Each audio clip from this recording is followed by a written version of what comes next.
बारिश की तेज आवाज, आधी रात, और गांव के सबसे पुराने घर का दरवाजा लगातार अपने आप बज रहा था, ठक ठक ठक ठक। लेकिन बाहर कोई नहीं था।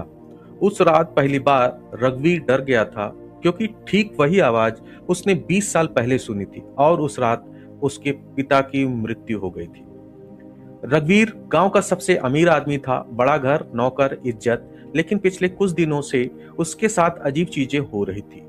हर रात 3 बजे दरवाजा बजता, बाहर कोई नहीं मिलता। घर के कुत्ते अचानक रोने लगते, मंदिर की घंटी अपने आप बजती, और हर सुबह उसके दरवाजे पर मिट्टी लगी होती, जैसे कोई शमशान से चलकर आया हो। शुरू में उसने इसे मजाक समझा, लेकिन फिर एक सुबह उसने दरवाजा खोला तो बाहर एक पुरानी लाल डायरी पड़ी थी। वही डायरी जो उसके पिता की मृत्यु के बाद गायब हो गई थी। डायरी में सिर्फ एक लाइन लिखी थी, मौत आने से पहले दरवाजा जरूर खटखटाती है।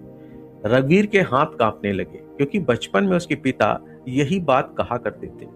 धीरे धीरे उसे पुरानी याद आने लगी। 20 साल पहले उसके पिता गांव के गरीब लोगों की जमीन छीनते थे।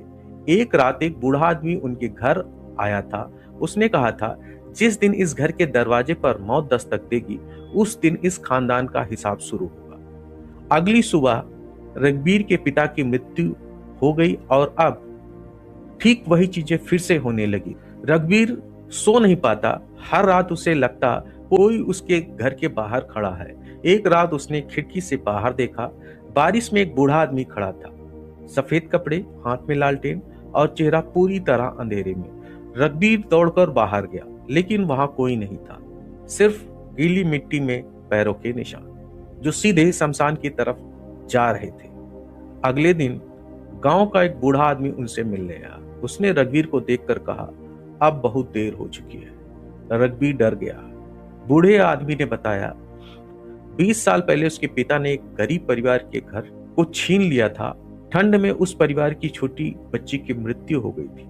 मरने से पहले उस बच्ची की मां ने श्राप दिया था, जिस दिन तुम्हारे घर मौत आएगी, वो दरवाजा खटखटा कर आएगी। रघुवीर की सांसें तेज हो गई, क्योंकि पिछली रात उसे दरवाजे के बाहर एक छोटी बच्ची के पैरों के निशान भी दिखे थे। उस रात ठीक 3 बजे दरवाजा पहले से ज्यादा जोर से बजने लगा, ठक ठक ठक ठक। पूरा घर कांप रहा था। बिजली चली गई, और अचानक दरवाजे के नीचे पानी नहीं बल्कि शमशान की राख अंदर आने लगी। रघुवीर डरते हुए दरवाजे के पास गया। उसका हाथ कांप रहा था। जैसे ही उसने दरवाजा खोला, बाहर कोई नहीं था, लेकिन जमीन पर एक कागज पड़ा था। उस पर लिखा था, मौत लेने नहीं, सच दिखाने आई थी। अचानक पीछे से तेज आवाज आई। उसका बेटा सीढ़ियों से गिर चुका था। पूरा घर चीखों से भर गया। अस्पताल में बैठे रघुवीर को पहली बार एहसास हुआ, मौत हमेशा इंसान को मारने नहीं आती, कभी कभी वो उसके पास जिंदा करने आती है। अगले दिन रघुवीर ने गांव के सारे गरीब लोगों की जमीन वापस कर दी, पुराने घर तुड़वाए, मंदिर बनवाए, और उस बच्ची के नाम से अस्पताल और अनाथालय खोला। उस रात कई महीनों बाद 3 बजे उसे कोई आवाज सुनाई नहीं दी, सिर्फ दूर मंदिर की घंटी सुनाई दी।